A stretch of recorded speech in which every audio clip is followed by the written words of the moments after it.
कृष्ण भक्ताय तद्भक्ताय नमो नमः। वंदे अहं भक्ति चकोरम गौरांगने प्रेष्ठितम् श्रीमते भक्ति वेदांतः स्वामी वनम नमस्तुभ्यं। नमः ओं विष्णुपादाय राधा प्रेष्ठाय भूतले श्रीमते भक्ति वेदांत नारायणिति नामिने। नमः ओं विष्णुपदाय कृष्ण प्रेष्ठाय भूतले श्रीमद्भक्ति सिद्धांत सरस्वती इति नामिने। नमो महावदन्याय कृष्ण प्रेम प्रदायते कृष्णाय कृष्ण चैतन्य नाम्ने गौतेश्वे नमः। श्री कृष्ण चैतन्य प्रभु नित्यानंद श्री अद्वैत गदाधर श्रीवासदि श्री गौर भक्त वृंद। हरे कृष्ण कृष्ण कृष्ण हरे हरे, हरे राम राम राम हरे हरे। सप्रथम मैं अपने परम आराध्य तम मध्य गुरुदेव श्री श्रीमद भक्ति वेदांत वन गोस्वामी महाराज जी के अभय चरणारविंद में अनंत कोटि दंडवत प्रणाम ज्ञापन करते हुए हेतु की कृपा वांछा करती हूँ। तत्पश्चात पूज्य पाद श्रीमान गोकुल चंद दास प्रभु जी एवं श्रीमान माधव प्रिय प्रभु जी के चरणों में अनंत कोटि दंडवत प्रणाम करते हुए कृपा लाभ चाहती हूँ। मेरी समस्त गुरु परंपरा के चरणों में अनंत कोटि दंडवत प्रणाम स्वीकार हो। पूज्य पाद राधा दीदी के चरणों में मेरा कोटि कोटि दंडवत प्रणाम। यहाँ उपस्थित सभी वैष्णवों के चरणों में मेरा यथा योग्य दंडवत प्रणाम। हम ग्रंथ कर रहे हैं भक्त भक्ति भगवान पूज्य पादवन महाराज जी द्वारा रचित है।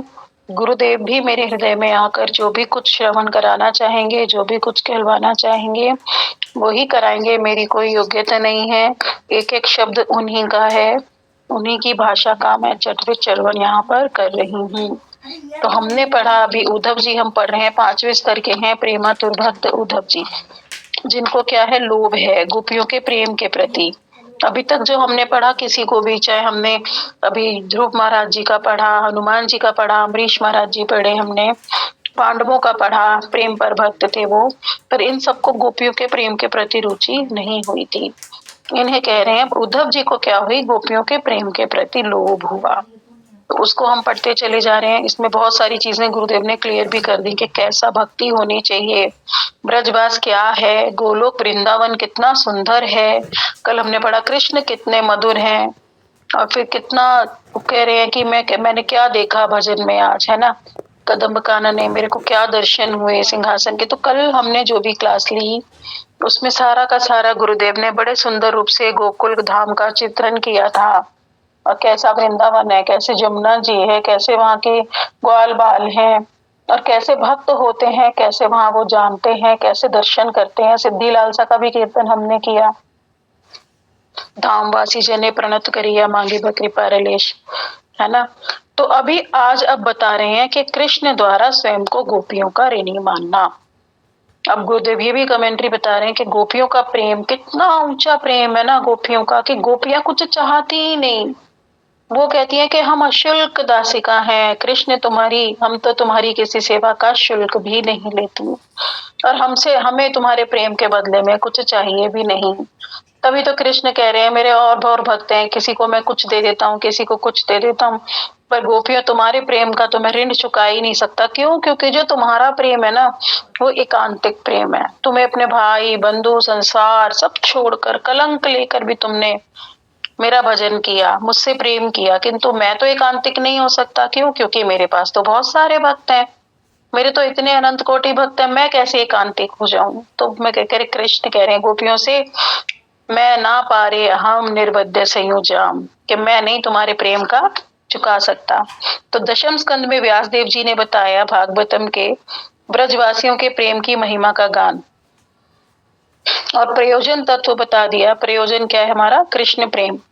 वो कह रहे हैं जो ब्रजवासियों का प्रेम है कृष्ण के प्रति इतना प्रगाढ़ है, इतना प्रगाढ़ है कि जो रत्रक पत्रक का बता दिया दास्य प्रेम, सुबल धाम श्री धाम का बता दिया सख्य प्रेम, नंद और यशोदा मैया का वात्सल्य प्रेम, और गोप गोपियों का और श्रीमती राधिका का जो प्रेम बताया वो रहा हमारा पारकीय भाव का प्रेम, माधुर्य प्रेम। अब कृष्ण गोपियों से कह रहे हैं दशम स्कंद में, ना पारे अहम निर्बद्धे संयुजाम स्वसाधु कृत्यम विबुधायुषापि वह या माँ भजन दुर्जर गृह श्रृंखला सवृदश्च तद्व प्रतियातु साधुना। बहुत सुंदर श्लोक है ये, और इसको हम बार बार बार बार भागवतम में भी सुंदर श्रवण करते हैं। पूज्य पाद सिद्धांति महाराज जी, पूज्य पाद सिद्धे महाराज जी, पूज्य पदवन महाराज जी, सभी के सभी इस श्लोक के ऊपर बहुत सुंदर सुंदर सुंदर व्याख्या करते हैं। ये वाला श्लोक हमारे भागवतम का सबसे विशेष श्लोक है, और ये हमें अवश्य याद करना चाहिए। दशम स्कंद के 32वें अध्याय का 22वां श्लोक है ये। इस श्लोक को कहते हैं कि कृष्ण कैसे कह रहे हैं कि गोपियों मैं तुम्हारा ऋणी हूं, मेरे साथ तुम लोगों का जो मिलन है वो निष्कपट है, और मैं अगर देवताओं की आयु काल तक भी, ब्रह्मा की आयु, ब्रह्मा जी की आयु कितनी बड़ी बता दी ना, कितनी 100 वर्ष, और 100 वर्ष की भी फिर काउंटिंग बता दी, कैसे 100 वर्ष, फिर उसमें एक दिन की काउंटिंग बताई उनका, कैसे एक दिन, है ना। बहुत लंबी व्याख्या है वो भी, कि पहले तो 4,32,000 वर्ष का तो कलयुग, फिर उससे डबल हमारा द्वापर, फिर उससे डबल त्रेता, फिर उससे भी डबल सतयुग, और फिर इन चारों का एक युग, एक चतुर्युग, और ऐसे 1000 चतुर्युग का एक दिन, और 1000 चतुर्युग की एक रात, वो एक दिन, फिर इंटू 365, फिर इंटू 100, वो कैलकुलेशन है ब्रह्मा जी की आयु की, एक ब्रह्मांड के, और वो भी सबसे छोटा चतुर्मुखी ब्रह्मा जी, तो बहुत एक्सपेंशन है।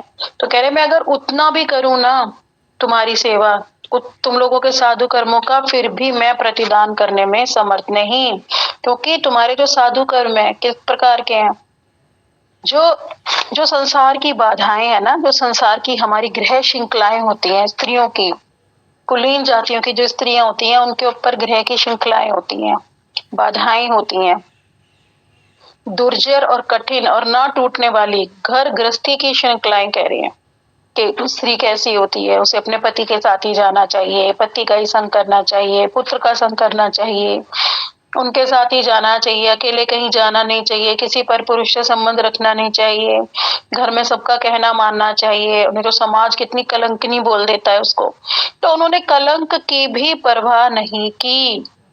उन्होंने क्या किया, सिर्फ और सिर्फ कृष्ण मेरे प्रियतम, हमारे प्राण प्रियतम, उनके प्राण कृष्ण रहे, ना उन्हें अपने पुत्र में आसक्ति, ना पति में, ना वो सास ससुर का सुनती थी, ना नंद का सुनती थी, अपने गुरुजनों की यानी बड़े लोगों की बात सुनती ही नहीं थी। बस कृष्ण ने बंसी बजाई और दौड़ी दौड़ी दौड़ी दौड़ी चली जाती थी। कह रहे मैं तो तुम जैसा तुमने मेरे से प्रेम किया है ना, ऐसा प्रेम मैं नहीं कर सकता। तुम्हारा एक निष्ठ प्रेम है, पर मेरी तो अपने माता पिता के प्रति भी प्रीति है, मेरी तो अपने सखाओं के प्रति भी प्रीति है, और मैं तो द्वारका में मेरे पुत्र पुत्रियां भी हैं, मैं कैसे एकांतिक प्रेम कर लूं। तो मैं तो बिल्कुल तुम लोगों के साधु कृत्य का मैं नहीं कर सकता, तुम ही मुझे क्षमा कर दो, तुम ही कहो, तुम ही मुझे ऋणी कह दो कि हाँ कृष्ण तुम पे हमारा कोई ऋण नहीं है, बस तुम ऐसे ही मुझे ऋणी कर सकती हो, मैं नहीं चुका सकता तुम्हारे प्रेम का ऋण। अब कह रहे रास करते समय जब श्री कृष्ण रासलीला से अंतर ध्यान हुए, तब गोपियां जब उन्हें व्याकुल होकर ढूंढने लगी, तो जब गोपी गीत गाया गया था उस समय जब कृष्ण प्रकट हुए तो बोले हे प्रियाओं, मेरे साथ तुम लोगों का मिलन, जो तुम मेरे साथ मिलन कर रही हो, वो किस चीज से निरुपाधिक है, काम कर्म, ना तो तुम्हारे प्रेम में काम है, क्योंकि जो वो बता दिया ना, काम और प्रेम में अंतर है। काम क्या होता है, वासना होती है, काम बोलते हैं जड़ जगत के प्रेम को, वो वासना युक्त होता है, परंतु जो गोपियों का प्रेम है ना, वो शुद्ध प्रेम है, उसमें काम की कोई वासना नहीं है, सिर्फ कृष्ण सेवा की गंध है। सब समय हम कृष्ण की कैसे सेवा कर दें, हम कृष्ण की कैसे सेवा कर दें, और उसके बदले में वो कृष्ण से कुछ चाहती नहीं।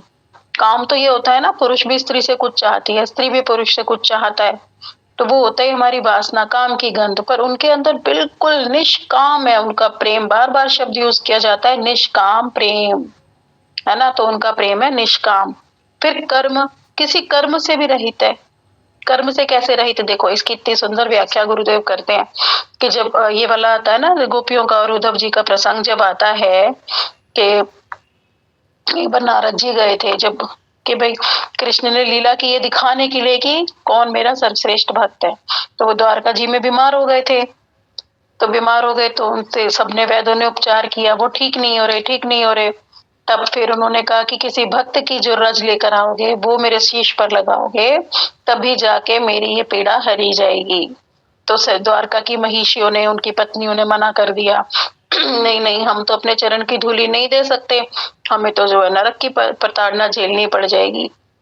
पर फिर उद्धव जी से कहा, उन्होंने भी मना कर दिया, और भक्तों से भी उन्होंने कहा, सबने मना कर दिया। जब फिर ना नारद जी गए गोपियों के पास, तो गोपियों ने कहा, अच्छा हमारे प्राण प्रीतम के सिर में दर्द है, अच्छा धूल से ले जाओ, भर भर के उन्होंने धूल उड़ाई, लो भर भर के धूल ले जाओ, नरक की भी परवाह हमें नहीं है। उनसे नारद जी ने कहा, देख लो नरक जाना पड़ेगा। बोले हमें नहीं, हम तो करोड़ों अरबों खरबों साल नरक में रहने को तैयार है, हमारे प्रियतम को आराम होना चाहिए बस। तो वो कर्म से भी रहित थे, उनको कोई फर्क ही नहीं पड़ता था कि हमें इस कर्म का क्या फल मिलेगा, क्या फल नहीं मिलेगा। वो हर समय आनंद में, हाय हमारे प्रीतम। कितना सुंदर ना उनका संवाद है। जब हम रास पंचाध्याय अगर पढ़े, जब कृष्ण ने बंशी बजाई है, तो जब वो पहुंची है वहां पर रात्रि काल में, तब कृष्ण उनसे कह रहे, तुम तो कुलीन स्त्रियां हो, रात को आना तुम्हारा ठीक नहीं है, तुम क्यों चली आई हो। तो गुरुदेव इसकी बड़ी सुंदर व्याख्या करते हैं कि एक बताओ, अगर तुम, गुरुदेव अपना उदाहरण देते हैं वहां पे, कि अगर मानो मुझे कोई भक्त अपने घर बुलाए कि गुरुदेव हमारे घर आना, और मैं आऊं, तब वो कहे, अच्छा आपका आना कैसे हुआ, तो कैसा लगेगा। जब पहले तो उन्होंने बुलाया, फिर जब वो गोपी, अरे तुम्हारा आना कैसे हुआ, रात को तुम क्यों चली आई हो। तो बड़ा सुंदर वहां पे ना वाद विवाद प्रतिवाद प्रश्न उत्तर भागवतम में बहुत सुंदर है, जो कृष्ण और गोपियों के बीच में जब संवाद हुआ है ना, एक कृष्ण की बात का इतना सुंदर सुंदर सुंदर जवाब दिया है गोपियों ने, बहुत सुंदर प्रसंग है वो। फिर कह रहे हैं लोक धर्म भी उन्होंने छोड़ दिया, लोक धर्म की परवाह नहीं करी कि कुलीन स्त्रियों को कैसा होना चाहिए, कुलवती स्त्रियां, और वो भी बहुएं थी, शादीशुदा थी, सबके सब है ना, विवाहित स्त्रियां थी। तो उन्होंने उस लोक धर्म को भी त्यागा, विवाह के बंधनों को भी त्याग दिया, समाज के बंधनों को भी त्याग दिया, और शास्त्र अपेक्षा से रहित, शास्त्र की भी कोई अपेक्षा, शास्त्र की भी परवाह नहीं करी कि शास्त्र में एक स्त्री के लिए क्या क्या लिखा गया है, वो भी छोड़ दिया। गुरुजनों की बात जो बड़े लोग बोलते थे, उसको भी सब कुछ त्याग कर के, हमें कुछ भी कलंक लगा लो कुछ भी, पर हम अपने प्राण प्रियतम को नहीं छोड़ सकते, ऐसा प्रेम।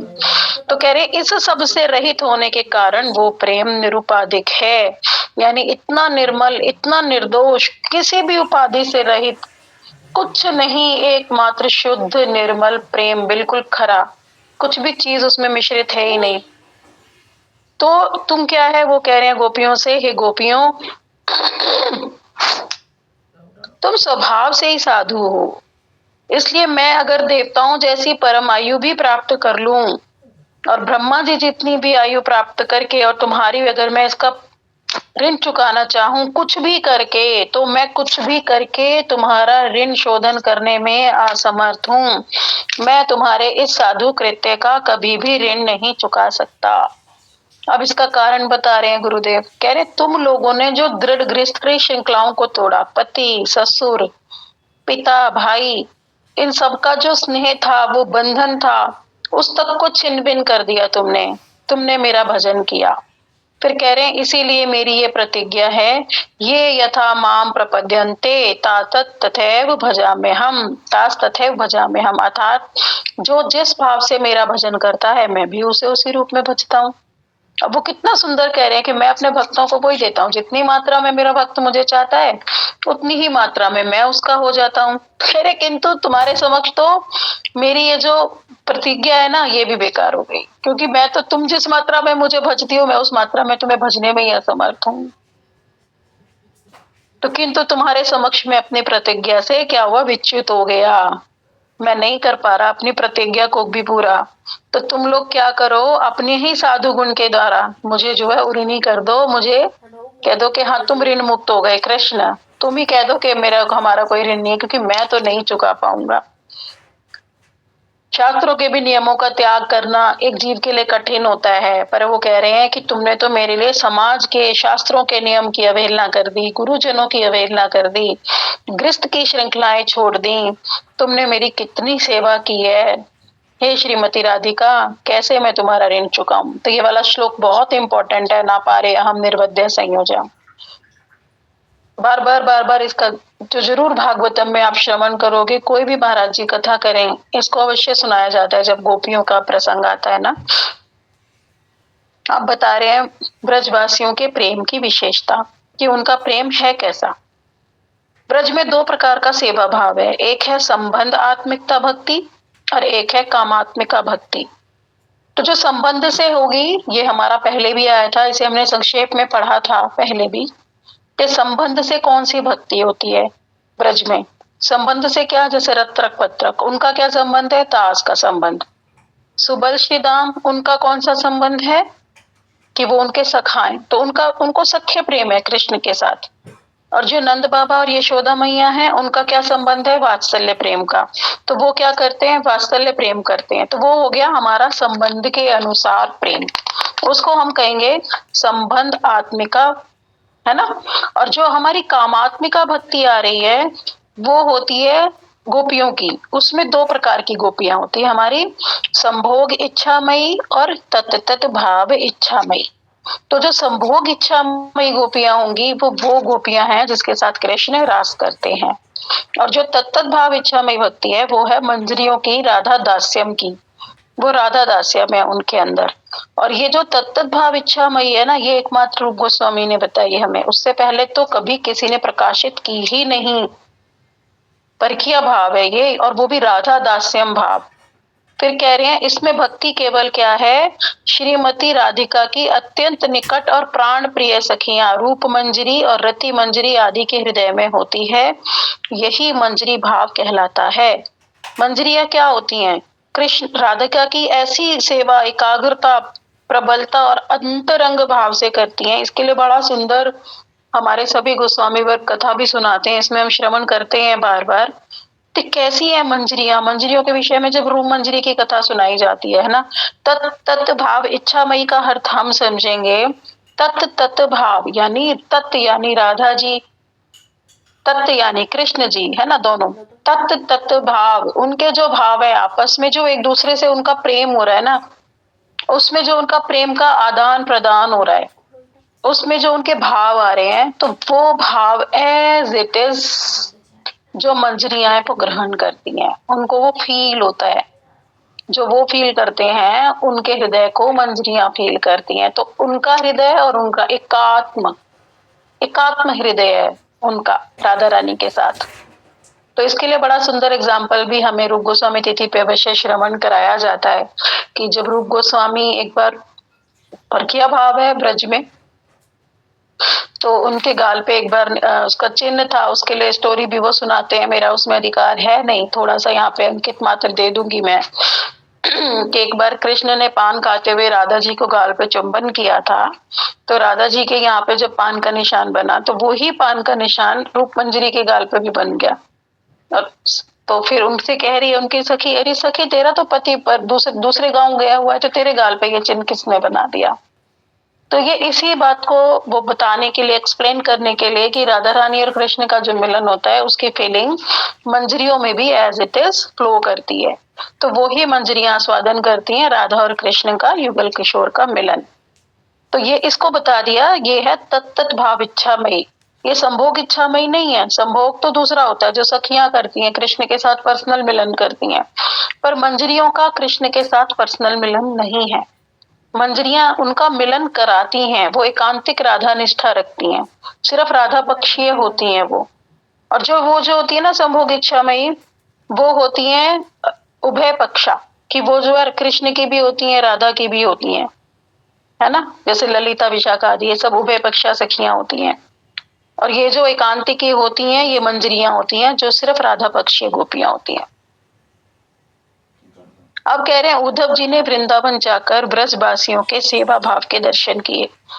उद्धव जी ने सबके दर्शन किए, उन्होंने नंद बाबा और उनके भी किए, सखाओं के भी किए। जब वो ब्रज में गए, उन्होंने सबका देखा कि उनके कृष्ण के प्रति कैसा प्रेम है। ब्रजवासी कृष्ण को भगवान नहीं मानते, वो उन्हें परिवार का सदस्य मानते हैं। उद्धव जी ने देखा कि कृष्ण के प्रति कितना प्रगाढ़ प्रेम है, ब्रजवासियों की कितनी लौकिक सद्बंधु प्रीति है, कितनी ममता है।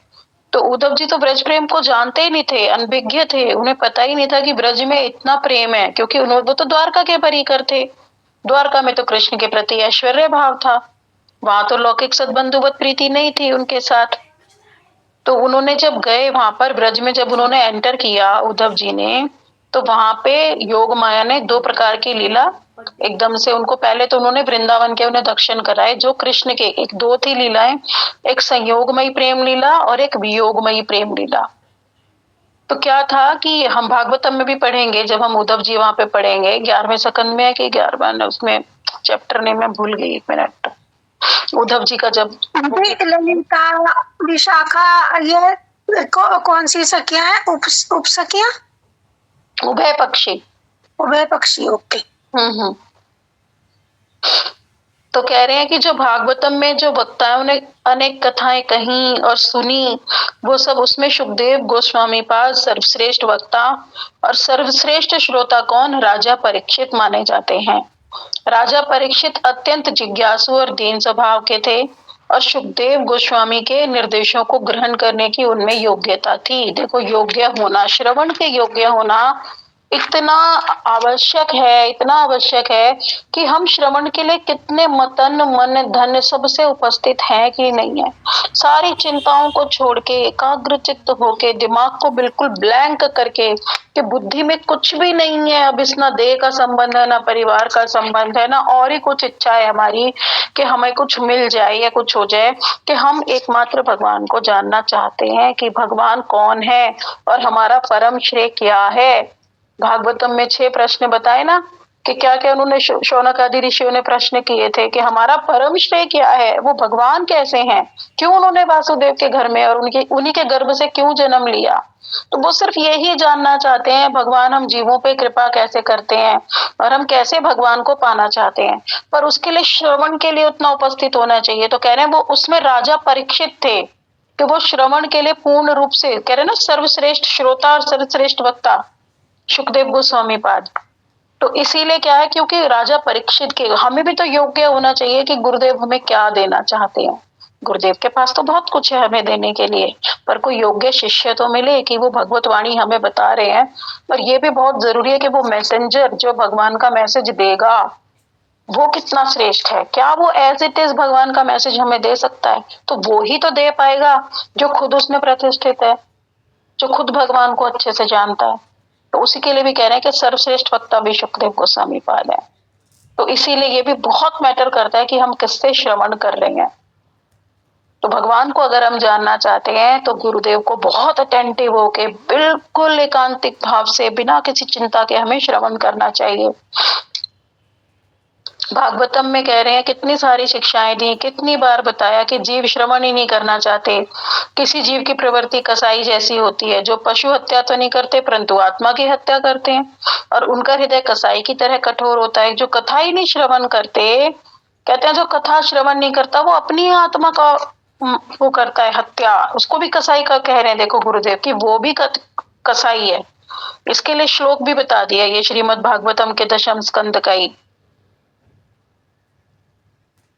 तो ये वाला श्लोक है कि निवृत्त शैर रूप गीय मानद भव औषध हाचोत्र मनो अभिरामात का उत्तम श्लोका गुणानुवादात पुमान विरजेत बिना पशु घनात। कह रहे जिसकी तृष्णा सर्वदा के लिए बुझ गई, वे जीवन मुक्त महापुरुष जिसका पूर्ण प्रेम से अतृप्त रहकर गान करते हैं, मुमुक्ष जनों के लिए जो भवरोग की रामबाण औषधि है, तथा विषयी लोगों के लिए भी उनके कान और मन को परम आनंद देने वाली है।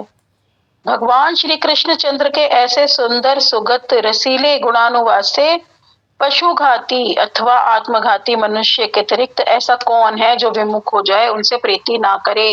इसके लिए देखो सुखदेव गोस्वामी पाद का भी उदाहरण बताया जाता है कि जब वो अपनी माता के गर्भ में ही रहे 16 वर्ष तक, तो वो सिर्फ एक क्या थे, आत्माराम आत्माराम।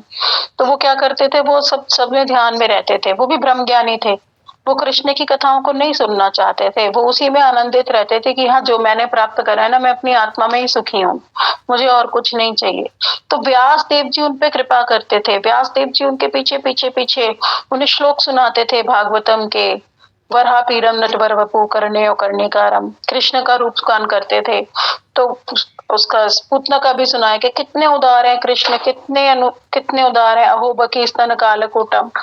तो ये दोनों श्लोक उन्होंने सुना सुना के उनके हृदय में प्रेम डाला पहले तो, तब उनको उत्कंठा हुई कि हाँ मैं कृष्ण के बारे में जानना चाहता हूँ कि ये कृष्ण कौन है, तो कह रहे कि ऐसे ही तो कि कितना सुंदर गान करा जा रहा है, भागवतम सुनाई जा रही है, गुरुदेव ने हमें हरि नाम दे दिया, दीक्षा प्रदान कर दी, कितने कितने वैष्णव और मठ हमें प्रदान कर दी, अब तो ये ऑनलाइन की भी सुविधा दे दी, सुबह से शाम तक दिन में 10-10 कथाएं हो रही हैं, अलग अलग लोग अलग अलग ग्रंथों पे कथाएं कर रहे हैं। तो हमारे लिए कितना भंडार है, किसी से कोई ग्रंथ, किसी से कोई ग्रंथ, किसी से कोई ग्रंथ, हमें पूज्य पाद नारायण महाराज जी का सुनने को मिल रहा है। कितनी सुंदर व्यवस्था बन गई है, अलग अलग वैष्णव अलग अलग ग्रंथों पे कथाएं कर रहे हैं, जिसकी जिस ग्रंथ में रुचि है वो उसी ग्रंथ पे कथाएं श्रवण करता चला जा रहा है ना। तो कह रहे अतृप्त होकर जो गान करते हैं, कितना कोई भी पुरुष है जो देखो कथाएं कथाएं कथाएं करते चले जा रहे हैं। हमारे गुरु वर्गों का तो प्राण ही कथाएं है, सब अलग अलग, कोई विदेशों में जाके, कोई कहीं कोई कहीं, इतना हरि कथा का संचालन हो रहा है इतना, और अतृप्त रहकर, तृप्ति हो ही नहीं रही उनको, करते जा रहे हैं, गान करते जा रहे हैं। और कह रहे हैं मुमुक्षु जनों के लिए भी, जो भव रोग है, जो मुक्ति भी चाहते हैं, उनके लिए भी रामबाण औषधि है ये कृष्ण कथा अमृत। और विषयी लोगों के लिए भी उनके कान को आनंद देने वाली है कि कितनी सुंदर कथा है, कृष्ण कितने सुंदर है, कृष्ण कितने सुगंधित है, कृष्ण कितने मधुर है, कृष्ण का रूप कितना प्यारा है, कृष्ण के गुण कितने प्यारे हैं। तो कह रहे इतना सब इतना प्यारा, इतना, अभी देखो ना मंदिरों में भी जाते हैं हम, वृंदावन में भी जाएं, किसी भी मंदिर में, यहाँ जाएं हम, अपने मठों में, है ना, इस्कॉन के मंदिरों में जाएं, इतना सुंदर श्रृंगार, फूलों का श्रृंगार, इतनी सुगंधी, कितना मनमोहक होता है। उस समय हमें क्या ध्यान आता है, जब हम ठाकुर जी के दर्शन कर रहे होते हैं, इतना सुंदर दर्शनों में ही हम खो जाते हैं कि अगर हमने धाम के दर्शन कर लिए तब क्या होगा, है ना। तो हम उस समय हमें ध्यान थोड़ी आता है घर का या संसार का, अरे लगता है कहाँ आ गए, तो अलग ही दुनिया है। जब हम परिक्रमा में होते हैं, अब दुनिया के दूसरे ही प्लानेट पे हैं, ऐसा लगता है अभी तक तो किसी और जगत में थे, किसी और ही ब्रह्मांड में हम आ गए। तो कितना सुंदर सुखद रसीला, उनका गुण कितना रसीला। कह रहे इसको सुनकर भी अगर किसी के हृदय में कृष्ण के प्रति प्रेम नहीं जगता, कोई कथा सुनने के लिए उपस्थित नहीं होता, कोई चाहता ही नहीं कि मैं कथा सुनूं, उसको कह रहे हैं कि वो आत्मघाती है, अपनी ही आत्मा की हत्या कर रहा है। कसाई की संज्ञा दे दी, अपनी ही आत्मा को हनन करने वाला वो कसाई है, क्योंकि वो कृष्ण कथा ही नहीं सुन रहा, भगवान के उन्मुख ही नहीं हो रहा। इसमें तो देखो हमारे फैमिली वाले रिश्तेदार, अड़ोसी पड़ोसी भी आ जाएंगे, क्योंकि हम लोग सभी अपने आसपास में, अपने सामने वालों को, कोई हमारे घर आ रहे तो हम बताते हैं कृष्ण इतने सुंदर है, कृष्ण इतने सुंदर है, कृष्ण इतने सुंदर है, हरि नाम इतना सुंदर है, देखो ये भजन कर लो, भजन कर लो भाई, भजन कर लो। पर वो सुनते ही नहीं, अरे ये दीदी तो पागल है, बोलती रहती है, एक कान से सुना दूसरे से निकाल के चले गए। अब देखो यहाँ पे देखने वाली बात है कि कृष्ण ने तो सुयोग दिया, क्योंकि किसी ना किसी भक्त के माध्यम से ही हमें पता लगेगा, मुझे भी किसी भक्त के माध्यम से ही पता लगा कि हरि नाम लेना चाहिए दीक्षा, आप सभी को भी किसी ना किसी के माध्यम से ही पता चला होगा। तो कृष्ण ने तो व्यवस्था कर दी कि मुझे इस जीव पे कृपा करनी है, कृष्ण ने तो कृपा पहुंचा दी कि एक भक्त को पहुंचा दिया, वो भक्त कह रहा है भाई हरि नाम करना चाहिए, एकादशी करनी चाहिए, कृष्ण की कथाएं श्रवण करनी चाहिए, पर वो फिर भी नहीं सुन रहा, कह रहा है अरे ये तो भक्त पागल है। तो क्या कर रहा है वो, अपनी आत्मा का खुद ही हनन कर रहा है, वो कृष्ण की कथा सुन ही नहीं रहा। कृष्ण तो कहते, हम थोड़ी कह रहे हैं ये, हम कभी भी अहंकार नहीं रखेंगे कि हम कह रहे हैं, क्योंकि कृष्ण प्रेम, कृष्ण कथा हमारी वस्तु नहीं है। तो गुरुदेव ने हमें दी, तो हमें बांटने को भी अधिकार दिया कि तुम बांटो, तुम्हें अपने तक ही संपत्ति को रखने का कोई अधिकार नहीं है। तो गुरुदेव से भी किसने कहा, कृष्ण ने उन्हें इसलिए भेजा कि जाओ मेरे प्रेम को बांटो। गुरुदेव हमसे कह रहे हैं तुम बांटो, हम कह रहे हैं, तो अल्टीमेटली कह कौन रहा है, कृष्ण तो, कृष्ण ही तो सबको भेज रहे हैं ना कि जाओ जीवों से कहो, जाओ जीवों से कहो, अरे माया में क्यों पड़े हो, मेरा भजन करो और मेरे पास आ जाओ। और इसमें कोई रूल्स रेगुलेशन भी नहीं है, सिर्फ हरि नाम करो, कलयुग केवल नाम धारा, सुमरहि सुरहि नवर उतरी पारा, तो सिर्फ इसी से उतर जाओगे और किसी पूजा विधि की आवश्यकता ही नहीं है। फिर भी नहीं मान रहा जीव, तो कह रहे कि वो अपनी आत्मा का खुद हनन कर रहा है, कृष्ण कृपा कर रहे हैं तो भी उनकी कृपा ले नहीं रहा, मुझे नहीं चाहिए, मैं तो माया में ही सुखी हूँ। तो इसके लिए इंद्र जी का भी फिर गुरुदेव ना कथा जोड़ते हैं कि जैसे इंद्र जी को एक बार सुअर बना दिया गया, तो वो अपने सूर्य बच्चों के साथ नाली में ही खुश था। ब्रह्मा जी बार बार गए, अरे तू राजा है स्वर्ग का, अरे तू इंद्र है, कहाँ बदबू में पड़ा है, तो वो भेज देता था, जाओ जाओ, मुझे तो बड़ा आनंद आ रहा है अपनी सूर्य बच्चों के साथ, मैं तो यहाँ खुश हूँ नाली में। तो इस तरह से उसे चाहिए ही नहीं, कोई बताए भी ना कि सुंदर चीज है, सुगंधी है, उसे चाहिए ही नहीं। इसके लिए एक और कथा गुरुदेव बड़ी सुंदर सुनाते हैं कि एक मछली वाली थी, वो फूल वाली की फ्रेंड थी। तो एक बार वो मछली वाली अपना मछली का टोकरा लेके अपनी मालन फ्रेंड के पास गई।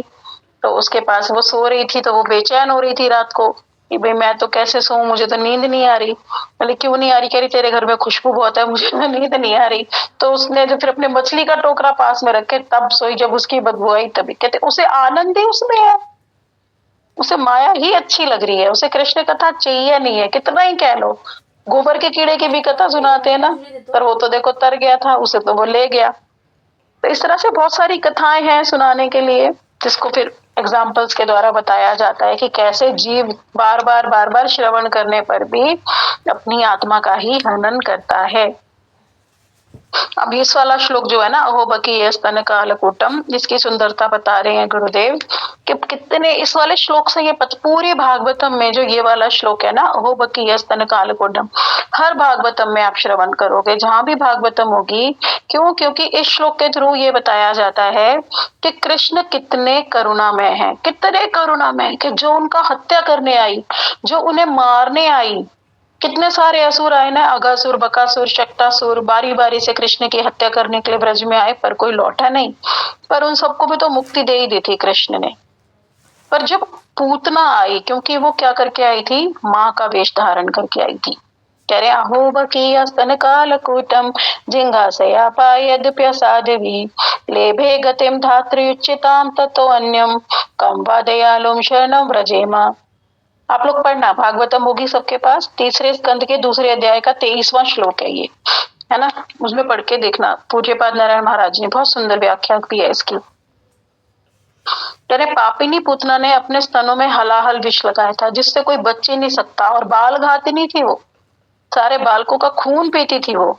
और उसने क्या किया, अपने स्तन में विष लगाया ताकि जब मैं स्तन पान कराऊंगी तो वो मर जाएगा। देखो मारने की इच्छा से आई, और असुर थी वो भी, राक्षसी थी। फिर भी कृष्ण ने क्या उपाय उसको दी, गति, धाय की गति दे दी। यशोदा मैया वाले धाम में, है ना, वात्सल्य रस में उसको गति दी उन्होंने। और कह रहे तो कौन इतना दयालु है कि कोई उसकी हत्या करने आया है और उसमें भी वो फिर उसको धात्री गति दे रहा है, वो भी गोलोक धाम में। कितनी टॉप मोस्ट गति दी, सबसे ज्यादा टॉप मोस्ट गति मिली पूतना को।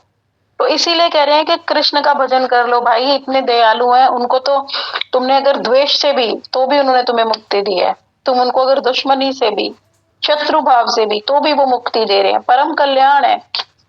तो फिर जो भक्ति करेंगे, जो प्रेम करेंगे, उनका तो कहना ही किया, जब शत्रुओं को भी मुक्ति दे रहे हैं। तो इसमें फिर कृष्ण दिखा रहे हैं कि कोई भी जीव किसी भी कारण से, किसी भी भाव से अगर कृष्ण से कोई भी संबंध रखे और कृष्ण के हाथों से उसकी मृत्यु हो जाए हस्त कमलों द्वारा, तो भी उसका जो है वो चित्त जगत को ही प्राप्त होता है। सुखदेव गोस्वामी जी राजा परीक्षित को कह रहे हैं, कृष्ण का इतना अद्भुत करुणामयी स्वभाव है, उसका विस्तृत रूप से उन्होंने उनको बताया। पूतना जी का भी बता दिया। कंस की हत्या के लिए, देखो कृष्ण की हत्या के लिए भेजा था, और किंतु कृष्ण ने सभी राक्षसों का वध कर दिया।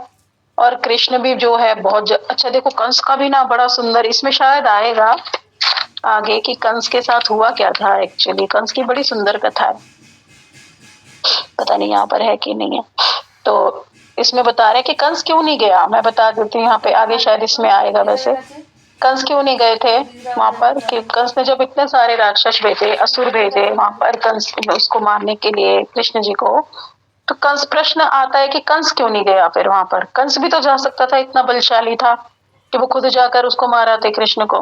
कह रहे गए थे कृष्ण को मारने, कंस भी गया था, पर उसको क्या किया ना, योग माया ने क्या किया, कंस को एक डोगरी बना दिया। डोगरी कहते हैं वृद्ध महिला को, है ना। उन्होंने कंस को पकड़ा, कुंड में डुबाया, डोगरी बना दिया, कंस तो डोगरी बन गया। अब वहां पे गोपियां आ गई, गोपियों ने आके क्या किया, वो तो ऐसे ही बोलते, अरे कहाँ से आई है तू डोगरी, कौन से गांव की है तू, या गांव की तो ना लग रही, तेरे बा का खसम का नेम है वो। तो ऐसे कह के ना, गुलचे गुलचे शब्द यूज करते हैं, ऐसे करके वो गुलचे यानी मुक्के, उसको मार मार के कंस हो गया बेहाल।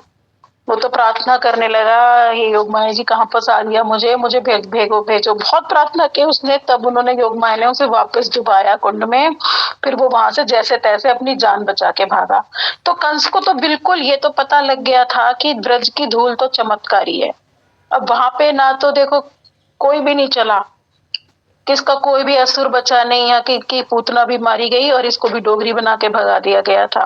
तो इसने प्लान बनाया कि मैं कैसे वहां से कृष्ण और बलराम को निकालूं। फिर इसका मतलब क्या, वहां तो जाके कृष्ण को मारना संभव ही नहीं है ब्रज में, तो ब्रज तो चमत्कारी है।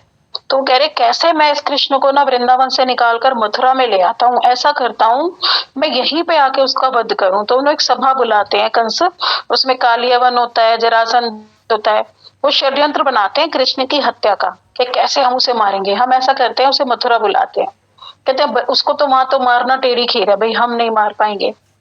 कहते हैं ऐसा करो, इसको निमंत्रण देते हैं यहाँ पे कि एक मल्लयुद्ध रखा जाता है, यहाँ पे ना हम एक प्रतियोगिता रखते हैं, प्रतियोगिता में सारे युवाओं को बुलाएंगे, युवा को अच्छा लगता है प्रतियोगिता में आना। तो हम क्या करेंगे, जैसे ही वो मथुरा में आएंगे ना, तो सारे के सारे असुर मिलकर उन पे हमला कर देंगे और उन दोनों की हत्या कर देंगे, कृष्ण और बलराम की। तो कंस ने किया कि अपनी सारी सभा बुलाई कि कैसे उन्हें बुलाया जाए, वो आएंगे भी नहीं ऐसे तो बुलाने से। फिर उन्हें ध्यान आया कि उनका एक संबंधी है अक्रूर, अक्रूर उनका मित्र है। और वो कंस से कहते हैं कि कंस सोचते हैं कि अक्रूर उनके संबंध में चाचा भी लगते हैं दूर के, तो अक्रूर को भेजेंगे तो वो अवश्य ही आ जाएंगे। हम अक्रूर को भेजते हैं इनवाइट करने के लिए कि भाई तुम जाकर लेकर आओ प्रतियोगिता में उन्हें। और अक्रूर को तो पता था कि उन्हें मारने के लिए बुलाया जा रहा है, तो अक्रूर तो उनकी उसको समझ गए थे कि ये क्या कर रहे हैं। पर फिर अक्रूर जी सोचते हैं, भगवत भक्त तो वो है ही, तो वो सोचते हैं देखो कंस तो अपने पैरों पे खुद ही कुल्हाड़ी मार रहा है, इसकी तो विनाश काल है, क्योंकि उन्हें पता है कि वो भगवान है कृष्ण और बलराम। कह रहे तो अपने पैरों पे कुल्हाड़ी मार रहा है, विनाश काले विपरीत बुद्धि, इसीलिए कृष्ण और बलराम को यहाँ बुला रहे हैं, अब होगा उसका समूल नाश। तो वो कह रहे हैं कि चलो इसी बहाने मेरा तो वृंदावन जाना हो जाएगा, मुझे कृष्ण के दर्शनों का लाभ मिल जाएगा, वृंदावन का भी दर्शन कर लूंगा, है ना। तो मेरे दोनों कृष्ण और बलराम एक परमात्मा है, एक परतत्व है, तो दोनों का मेरा दर्शन भी हो जाएगा। और वास्तव में जो अक्रूर के इष्ट हैं वो अनंत देव हैं, वो सहस्र शीर्ष विष्णु। तो अक्रूर जानते भी थे कि वो भी कृष्ण के ही एक रूप है, कृष्ण ही और सभी विष्णु अभिन्न है। तो कृष्ण ने क्या किया, ठीक है चलो मैं ले आऊंगा, मैं जाता हूँ इनवाइट करने उन्हें। तो अक्रूर जी वृंदावन की ओर चल दिए। जब अक्रूर वहां पहुंचे वृंदावन में, चरण पहाड़ी पहुंचे, वो चरण पहाड़ी पे उन्होंने कृष्ण के चरणों की स्तुति की, जो नंदगांव में है ना चरण पहाड़ी, हम सभी ने जिसके दर्शन किए हैं गुरुदेव के साथ। और वहां पर बता रहे हैं कि आज भी ब्रह्मा, शिव, नारद और श्रेष्ठ वैष्णव प्रतिदिन इन चरणों की आराधना करने और प्रणाम करने आते हैं। फिर क्या देखो हम कितने सुयोग्य है ना, कितना कि हम भी वहां जा सकते हैं जहाँ पे ये सारे देवता भी आते हैं प्रणाम करने, और हम भी वहां प्रणाम करने गुरुदेव के साथ जाते हैं। कितनी सुंदर है ब्रज स्थली। फिर अक्रूर जी नंदगांव पहुंचे, नंद महाराज ने उनका स्वागत किया, कुशल क्षेम पूछी। फिर अक्रूर से पूछा कि हाँ जी कैसा चल रहा है, फिर कंस के कारनामे कैसे हैं। तो अक्रूर ने कहा कि वहाँ एक प्रतियोगिता का आयोजन किया जा रहा है और तुम्हें भी जाना चाहिए, और कंस को जाकर उपहार दो कुछ। वैसे तो जाते ही रहते थे नंद बाबा, दूध माखन घी वगैरह देने, वहां पर सब टैक्स देने भी जाते थे मथुरा। फिर वो कह रहे हैं अक्रूर जी के कृष्ण बलराम को भी प्रतियोगिता में भाग लेने जाना चाहिए। तो वो नंद बाबा कह रहे हैं कि अरे नहीं नहीं, कृष्ण और बलराम तो हमारे ब्रज के प्राण है, हम उनको छोड़ के हम नहीं वहां जाएंगे, ब्रजवासी मर जाएंगे और वो गए तो वहां पर, हम नहीं, कृष्ण और बलराम नहीं जाएंगे। पर अक्रूर जी बहुत चतुर थे, उन्होंने कृष्ण बलराम को एकांत में बुला लिया और बोले, उन्हें आकर्षण देने लगे। वो कि ना प्रतियोगिता का आकर्षण आ जाता है युवाओं के हृदय में, तो आकर्षण देने लगे। कहते हैं कि अरे बड़े बड़े योद्धा आ रहे हैं वहां पे, सब अपने बल का प्रदर्शन करेंगे, तुम दोनों तो कितने शूरवीर हो, तुमने तो कितने असुरों को भी मारा है, और कृष्ण तुम्हारी तो वीरता का अंत ही नहीं, और बलराम तुम तो बल के भी राजा हो, तुम्हारा तो नाम ही बलराम है, तो तुम तो इतने शूरवीर हो, तुम दोनों को तो इसमें आगे भाग लेना ही चाहिए, कितना आनंद आएगा, तुमको देखकर सभी प्रसन्न हो जाएंगे। तो कृष्ण और बलराम ना एकदम प्रफुल्लित हो गए और लास्ट में आ गए, हाँ हाँ हम जरूर चलेंगे, जरूर चलेंगे, हम प्रतियोगिता में भाग लेंगे। तो अक्रूर को लगा अरे हाँ चलो मान गए कृष्ण और बलराम, अब तो मेरा जो है ना वृंदावन आना सफल हो गया। अब वो नंद बाबा के पास गए, नंद बाबा ने कहा कि चलो ठीक है, मान गए नंद बाबा भी। तो नंद बाबा ने कहा, ब्रज में घोषणा करा दी कि कल प्रातः हम कृष्ण बलराम के साथ कंस की प्रतियोगिता के लिए मथुरा में प्रस्थान करेंगे। और साथ ही हम दूध, दही, घी आदि कर भी चुकाएंगे। इसी बहाने एक पंथ दो काज हमारा कर चुकाना भी हो जाएगा और ये प्रतियोगिता में भी भाग ले लेंगे। जब ऐसी घोषणा हो गई तो गोपियां को तो बहुत विरह हुआ। गोपियों को इतना विरह हुआ, अरे हमारे कृष्ण चले जाएंगे, अरे हमारे कृष्ण चले जाएंगे। तो अब कह रहे हैं कि विरह कातर गोपियां। श्रील रूप गोस्वामी उज्जवल नीलमणि में 3 प्रकार के विरह के बारे में बताते हैं। देखो गोपियों को भी 3 प्रकार का विरह होता है, भावी विरह, भाव्य विरह और भावन विरह। भावी विरह क्या होता है कि जो होने वाला है, अभी जो होएगा, हुआ नहीं है, होने वाला है। घोषणा सुनकर क्या हुआ, गोपियों को लगा कृष्ण तो हमारे वृंदावन को छोड़ के जाने वाले हैं। वो दुखी हो गई। कृष्ण जबकि वृंदावन में ही है, अभी गए नहीं है, पर क्या हो रहा है, उन्हें ऐसा विरह हो रहा है कि वो जाने वाले हैं, चले जाएंगे हमारे कृष्ण। तो इसको कहते हैं भावी विरह, कि चले जाएंगे। और भाव्य विरह यानी भूत विरह। कृष्ण जब वृंदावन से मथुरा चले गए, बहुत दिन बीतने पर भी जब कृष्ण नहीं लौटे, तब गोपियों का दिन प्रतिदिन विरह बढ़ता जा रहा है, बढ़ता जा रहा है। इस घटना को बहुत समय बीत गया, तो उस घटना का चिंतन करके विरह का अनुभव होना भूत विरह कहलाता है। मतलब कृष्ण जा चुके हैं, मथुरा में है, आए नहीं है, जब वो उसको फिर फील करती है, उस वाले विरह को कहेंगे भाव्य विरह। और तीसरा विरह होता है भावन विरह। जब गोपियों ने कृष्ण को, भाव्य को कहेंगे हम, भावन विरह होता है प्रेजेंट टेंस में, जो वर्तमान में, जिस समय कृष्ण जा रहे हैं। जब गोपियों ने कृष्ण को अक्रूर के रथ पर मथुरा गमन करते हुए देखा, तो उनको अपने प्राणनाथ से बिछड़ते हुए बहुत कष्ट हुआ। प्राण भी धारण नहीं कर पा रही थी। उन्हें लग रहा था हम कृष्ण के बिना क्या करेंगी जीकर। तो उन्होंने कहा इससे तो अच्छा है कि उनके रथ के पहियों के नीचे ही कुचल कर हम प्राण दे दें, अपनी देह को त्याग दें। और वे उस रथ के आगे भूमि पर लोटपोट खाने लगी। ये वाला जितने भी हम मोस्टली, देखो मैंने तो देखे हैं, मुझे नहीं पता आप लोगों ने भी दर्शन किए कि नहीं किए। बहुत सारे मंदिरों में ये जो रथ होता है ना, जो क्रूर जी रथ लेकर जा रहे हैं और गोपियां लेटी हुई हैं, बहुत सारे मंदिरों में इसका लगा रहता है। मुझे ध्यान नहीं है कहाँ कहाँ लगा हुआ है, पर मैंने बहुत जगह देखा है कि अक्रूर जी का ये चित्रपट बना होता है जहाँ गोपियां लेटी हुई है और अक्रूर जी उन्हीं के ऊपर से ऐसे ऐसे टेढ़ा मेढ़ा करके ले गए थे। उन्हें ले जाना पड़ा वहां से रथ, नहीं तो गोपियां उन्हें रोक लेती। तो बहुत बहुत हृदय विदारक, भागवतम में ना बहुत डिटेल में इसकी कथा सुनाई हुई है। इतनी सुंदर कथा है वो, कि कैसे गोपियों को विरह हो रहा है, कैसे वो लेटी हैं, कैसे कृष्ण उन्हें देख रहे हैं अपने रथ पे से, और कृष्ण उन्हें सांत्वना दे रहे हैं, गोपियों में कल जाके परसों आ जाऊंगा कृष्ण को मारकर। तो बहुत सुंदर हृदय विदारक वहां पे इसका वर्णन है, किस तरह से गोपियां उनके रथ के आगे, वहां से वहां तक ऐसे गोपियां बिछ गई थी, ना इधर से स्थान था ना उधर से, रथ निकालने का कहीं से स्थान ही नहीं था। तो उन्हीं के ऊपर से ऐसे बचते बचाते वो लेकर गए थे। तो इसलिए अक्रूर जी का अपराध भी बना था गोपियों के प्रति। दीदी ये सॉरी मैं बीच में बोल रही हूँ, ये भावन वीरा आपने प्रेजेंट टेंस में बताया ना, प्रेजेंट में, हाँ और भूत वाला पास्ट में हो गया और भावी प्रेजेंट हो गया। नहीं, भावी तो हो गया फ्यूचर, फ्यूचर, और भूत हो गया पास्ट में हुआ, भूत हो गया पास्ट, भाव्य विरह, और भावन विरह प्रेजेंट। ठीक है दीदी। तब कह रहे हैं जिस समय विरह उपस्थित हो रहा है, यानी जो प्रेजेंट टेंस में है, वह भावन विरह कहलाता है। भावन विरह की गति अति तीव्र होती है। भावी, भूत और भावन विरह में विरह की गति तीव्र, तीव्रतर और तीव्रतम होती है। अब भावी विरह के उदाहरण बता रहे हैं यहाँ पे। नंद महाराज की घोषणा सुनते ही गोपियों की दशा इस प्रकार हो गई कि उनके पैरों तले जमीन खिसक गई। वे भावी विरह का अनुभव करने लगी, यानी जो फ्यूचर टेंस में है कि कृष्ण चले जाएंगे। तो वे विधाता को कोसने लगी, अहो विधाता स्तव न क्वचित दया, संयोजा मैत्रेय प्रणयेन देहिना, तातांश कृथा था विशुद्ध अंगेत पार्थकम, विक्रीड़ितम ते अभर्क चेष्टितम यथा। ये भी भागवतम के 10वें स्कंद का श्लोक है। मैं मतलब ना, अगर आप इन्हें पूज्यपाद नारायण महाराज जी की उस बुक में खोल के पढ़ोगे ना डिटेल में, क्या मतलब कितना सुंदर 10वां स्कंद पूरा डिटेल में दिया है। तो गोपियां कह रही है धन्य हो विधाता, इसको कह रही है ब्रह्मा जी को, ब्रह्मा जी है ना सृष्टिकर्ता। गोपियां कह रही धन्य हो विधाता, तुम तो सब कुछ विधान तो करते हो, किंतु तुम्हारे हृदय में दया का लेश मात्र भी नहीं है। कैसे सृष्टि की है तुमने? पहले तो तुम सौहार्द और प्रेम से जगत के प्राणियों को एक दूसरे से प्रेम करा देते हो। हमारा कृष्ण से पहले तो तुमने प्रेम करा दिया, फिर हमें आपस में एक कर दिया, हमने लीलाएं की, मिला दिया तुमने।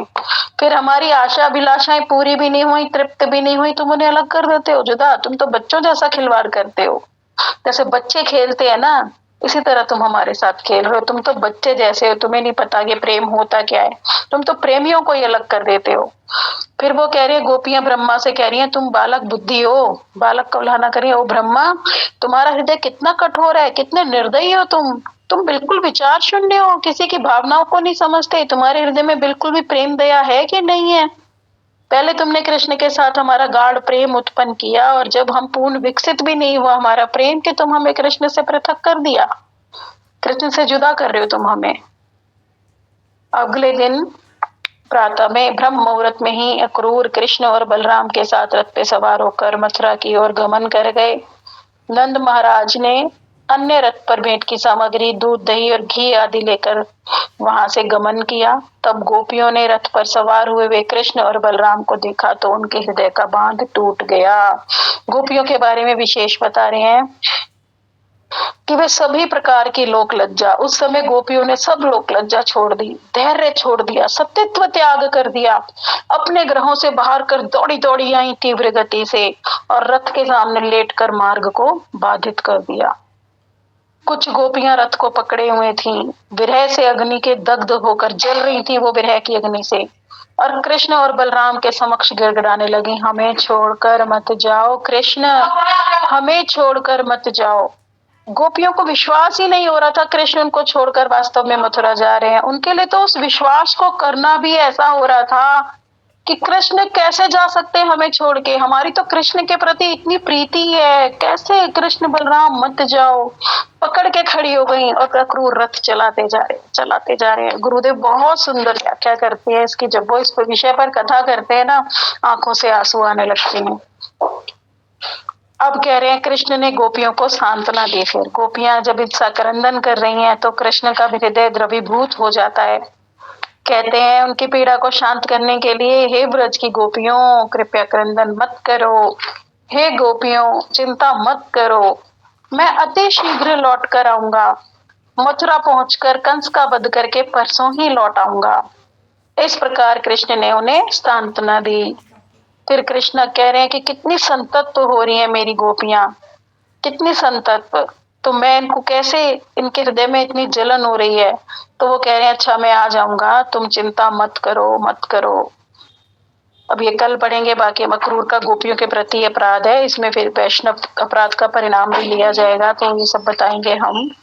ठीक है। वांछा कल्पतरुभ्यश्च कृपा सिन्धुभ्येव च पतितानां पावनेभ्यो वैष्णवेभ्यो नमो नमः। किसी का